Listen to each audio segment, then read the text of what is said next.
I am sure that for anyone that has followed my channel for any significant amount of time, it will come as no surprise that I love three things: watermelon, fried chicken, and firearms. You know, living that WFCW life, you know, as whatever the kids do these days. I think that might be the Boy Scout pledge there. But when it comes to firearms, one of those three things, firearms, most people know I'm a revolver lover. I love my revolvers, like my 5.86 here, which is my everyday carry. It's almost always my carry gun. That's what I always go back to, is a good revolver, 6.86, 5.86, whatever. But people know I also do love semi-autos. I mean, I have a great love for the Beretta 92, 96 line. I mean, my love for these guns is almost inappropriate. So I do love some semi-autos. And in fact, the other day I said that my second favorite semi-auto is the Browning High Power. I've always loved the Browning High Power. I've loved these guns since I was a kid. And yes, I was a kid when these were still old designs. I'm not that old yet, but loved these things since I was a kid. My grandfather had one of these when I was a kid.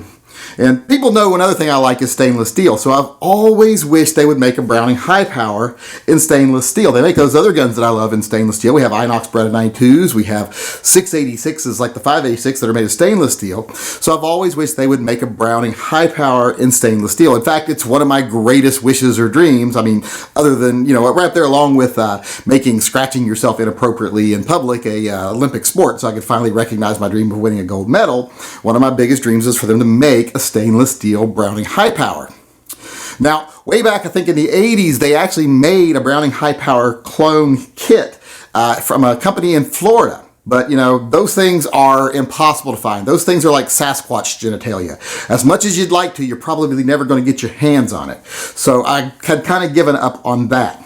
But I was watching Mr. Guns and Gear's Instagram feed the other day, and he had a stainless steel Browning High Power there. And then I later saw it again on Military Arms Channel's Instagram page. And I was like, a stainless steel Browning High Power, finally, I've always wanted one of these. And it was made by a company named Tisas or Titmouse, I don't know how you say it. But I was like, wow, this is super cool. And I even mentioned in a chat, look what I finally found. And then people love to be buzzkills. They're like, aha, that's made in Turkey. And most people also know that follow my channel, I'm not a big fan of turkey.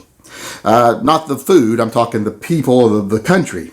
Not a big fan of either the government, especially the government, or really the people either. After all my dealings with them, I'm just not a fan.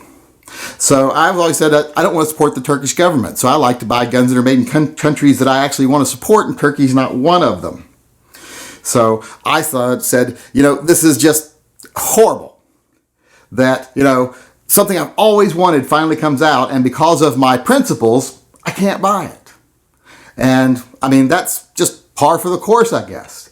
Because if I was to buy this, that would mean I have to, you know, backtrack on everything I've said before about Turkey or buying guns made in Turkey. That would make me a hypocrite. And I know this is where some people are going to say, this is where you're going to hold the gun up and go, oh, so I'm a hypocrite, so sue me, you know. And I find that insulting, because that's not going to happen. I am not going to hold that gun up today in this video because, you know, I am a man of principles. I believe that I have strong character. I believe that I stand by my word. I'm a man that believes you walk the walk and talk the talk. And also, I got delayed. So I'm a hypocrite. Sue me.